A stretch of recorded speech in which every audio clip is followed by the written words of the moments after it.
السلام عليكم ورحمة الله وبركاته. الحمد لله وحده والصلاة والسلام على من لا نبي بعده وبعد. الحمد لله. প্রিয় ছোট্ট বন্ধুগণ, আজ আমি আপনাদের কাছে ঈমান বিষয়ে আলোচনা নিয়ে এসেছি। ঈমান হলো জান্নাতের চাবিকাঠি। ঈমানের আলোচনাটি অল্প সময়ে আপনাদের সামনে আমি তুলে ধরছি। সুতরাং আলোচনাটি পছন্দ হলে আপনারা ভিডিওটি সাবস্ক্রাইব করে আমার সঙ্গেই থাকবেন এবং ইসলাম প্রচার করবেন, ভিডিওটি শেয়ার করে ইনশাআল্লাহ। প্রিয় ছোট্ট বন্ধুগণ, ঈমান হলো জান্নাতের চাবিকাঠি। ঈমান না আনলে আমরা কখনোই জান্নাতে যেতে পারবো না।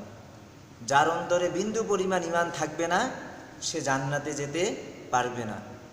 অমুসলিম যারা আছে তারা কখনোই জান্নাতে যেতে পারবে না, তারা চিরস্থায়ীভাবে জাহান্নামের আগুনে জ্বলবে। সুতরাং ঈমানের গুরুত্ব কত বেশি আপনারা একটু চিন্তা করেন, বুঝতেই পারছেন ঈমানের গুরুত্বটা কত বেশি।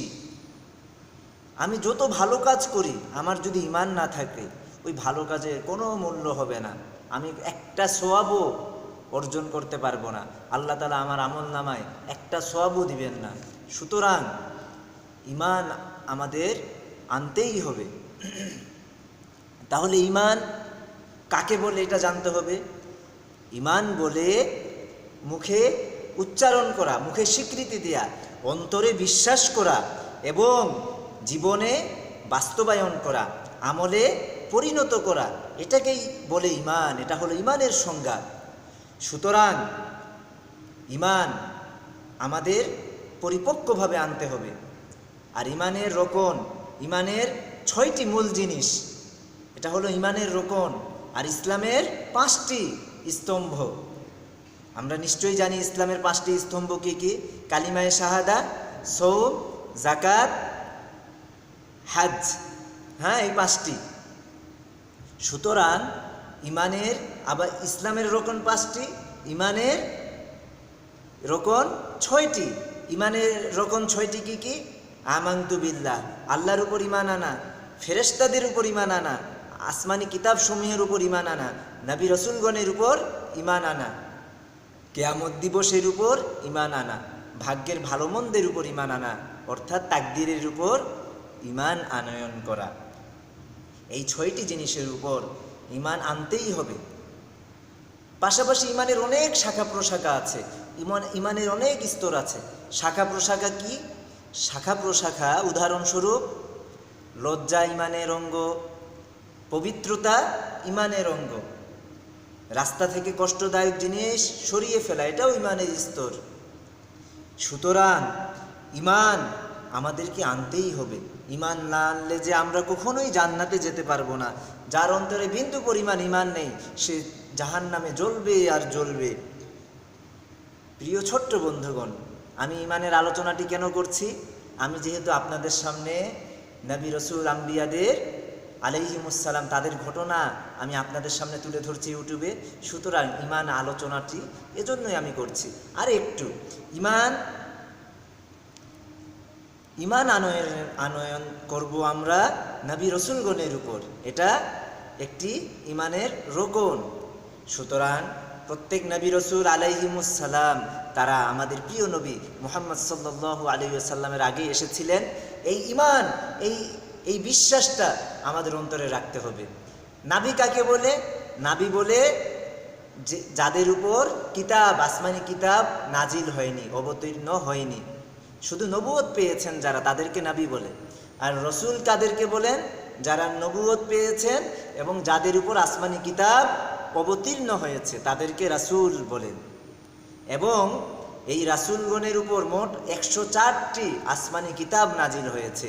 এই 104টি আসমানি কিতাবের মধ্যে বড় বড় কিতাব হলো মোট 4টি। কি কি? জাবুর, তাওরাত, ইনজিল এবং আল কুরআন। আল কুরআন হলো সর্বশেষ আসমানি কিতাব। এই আল কুরআন আসার পরে অন্যান্য আসমানি কিতাব বাতিল হয়ে যায়। অন্যান্য আসমানি কিতাব আর পাঠ করা যাবে না, শুধুমাত্র আল কুরআন পাঠ করতে হবে। এবং আল কুরআন নাজিল হয় আমাদের প্রিয় নবী মুহাম্মদ সাল্লাল্লাহু আলাইহি ওয়াসাল্লামের উপর।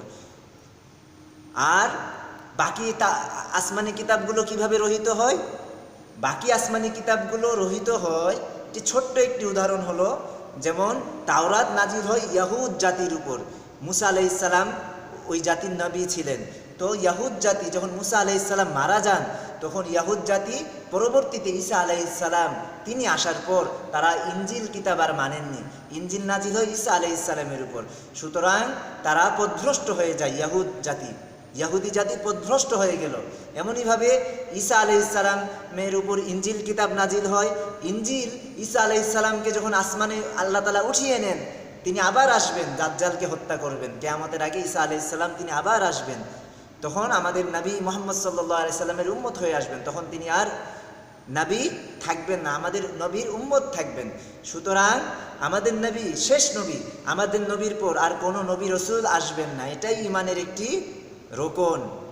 সুতরাং আমরা এখন জানলাম যে ইমানের রোকন 6টি, ইসলামের রোকন 5টি।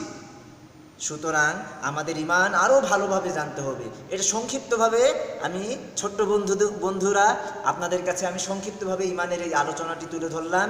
ইমানের এই আলোচনাটি আল্লাহ রাব্বুল আলামিন যেন আমাকে আপনাদের সকলকে জীবনে বাস্তবায়ন করার তৌফিক দান করেন, আমিন।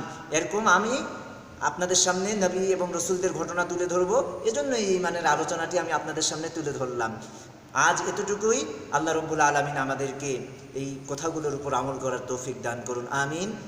ওয়াসসালামু আলাইকুম ওয়া রাহমাতুল্লাহি ওয়া বারাকাতুহু। সুবহানাকাল্লাহুম্মা ওয়া বিহামদিকা আশহাদু আল্লা ইলাহা ইল্লা আনতা আস্তাগফিরুকা ওয়া আতুবু ইলাইক।